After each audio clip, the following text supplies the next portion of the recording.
Oi,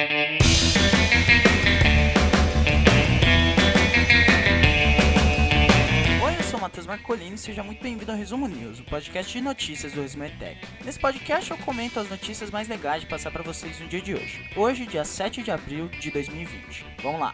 A primeira notícia é da revista Exame. China tem primeiro dia sem mortes desde o início da pandemia de Covid-19.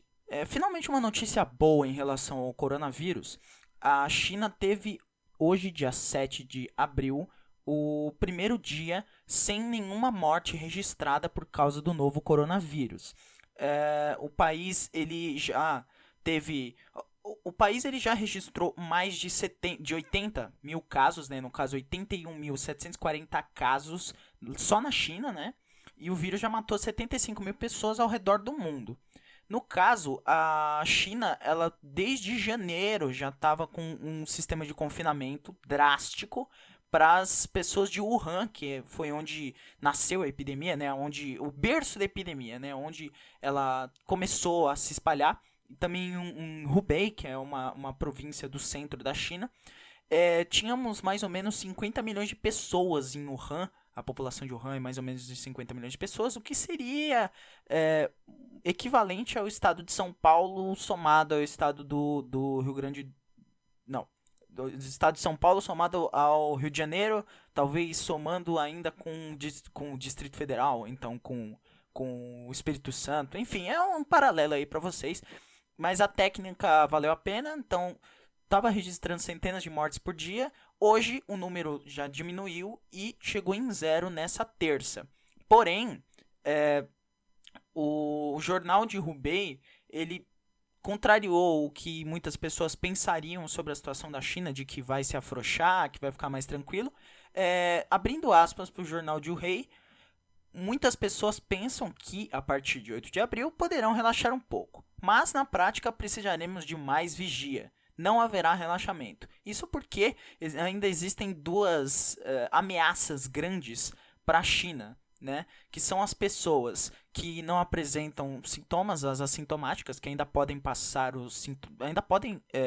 passar o vírus para frente, e os estrangeiros que vão entrar no país em breve, né? Eles também podem trazer o vírus, mas a China vai tentar contornar essa situação.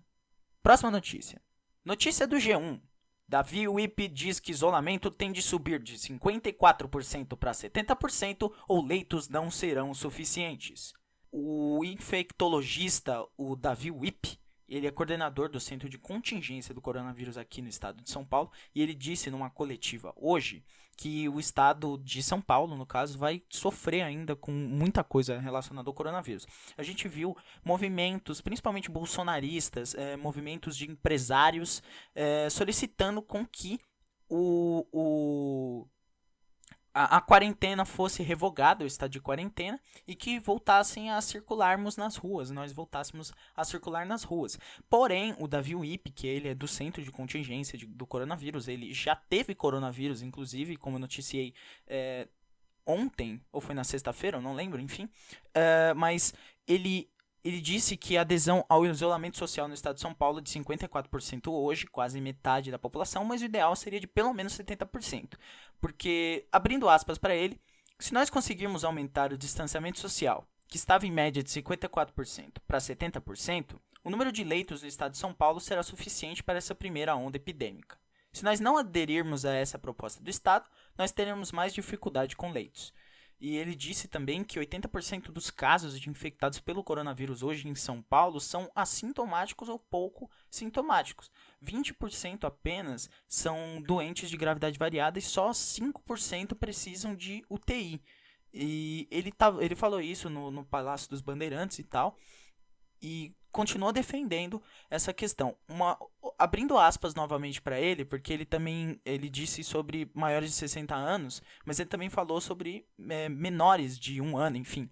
Abrindo aspas para o Davi Wip, um bebê recém-nascido pode se infectar. Ele nasce, tem contato com a mãe e se infecta. Jovens, homens, mulheres, isso é infecção. Qualquer indivíduo pode ficar doente grave. Agora, a letalidade continua muito maior, quase 90% na população acima de 60 anos e aqueles que têm outras doenças associadas. Esse panorama é absolutamente igual ao que sempre foi. Então o Davi Wip diz para você Eu também digo pra você, fique em casa, respeite a quarentena, não saia de casa a não ser pra exercer aí atividade básica, né? Enfim, meio de sobrevivência, não saia de casa, respeite a quarentena. Próxima notícia. Notícia do Globo Esporte. Juiz concede prisão domiciliar e Ronaldinho Gaúcho pode deixar cadeia no Paraguai após 32 dias. Bom, então como é que funciona essa notícia aqui? Durante a tarde foi noticiado que o Ronaldinho ia passar por uma audiência e que ia ser decidido o que aconteceu ou não. O nome do cara que ia, enfim, acusar ele, o nome do promotor era alguma coisa Amarília, acho que Davi Amarília, mas enfim, essa não é a questão da notícia. A questão da notícia é que ele passou 32 dias numa cadeia lá em Assunção do Paraguai. Depois, assim, se você assistiu os noticiários ultimamente, você sabe que o Davi e o Assis, né, o Ronaldinho e o Assis, que é o irmão dele, empresário, enfim, eles foram para o Paraguai, eles foram detidos no Paraguai por causa do uso de passaporte falso, né? E eles estão sob prisão preventiva desde então. Ó, aqui o nome do juiz Gustavo Amarília. E ele reverteu a prisão, quer dizer, ele não soltou o Ronaldinho Gaúcho, mas agora ele está em prisão domiciliar. Por quê?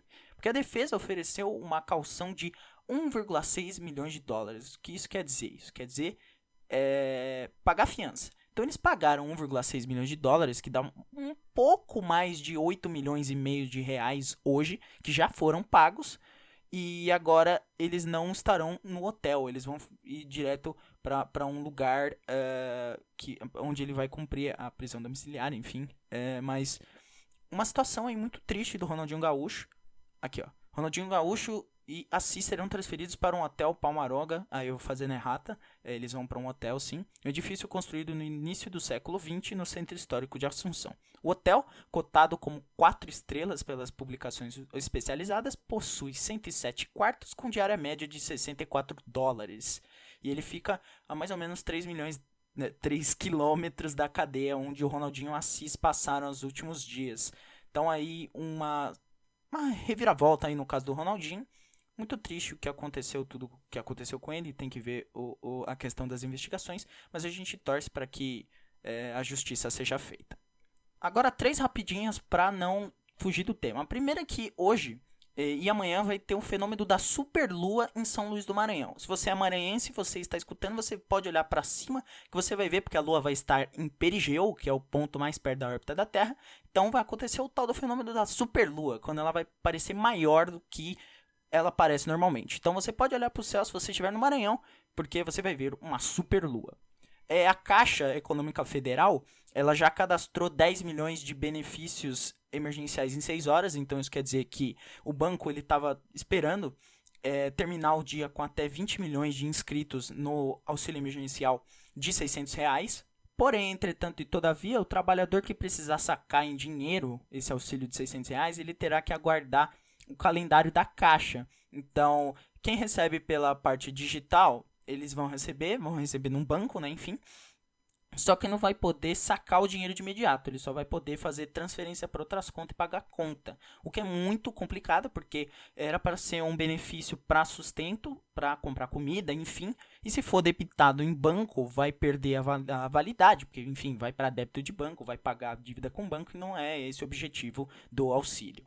Bom, então foi isso. Muito obrigado a você que assistiu, que escutou esse podcast até aqui. Eu peço perdão se tiver algum problema com o áudio. Eu tô tentando solucionar esses problemas. Eu espero que esteja agradável para você escutar.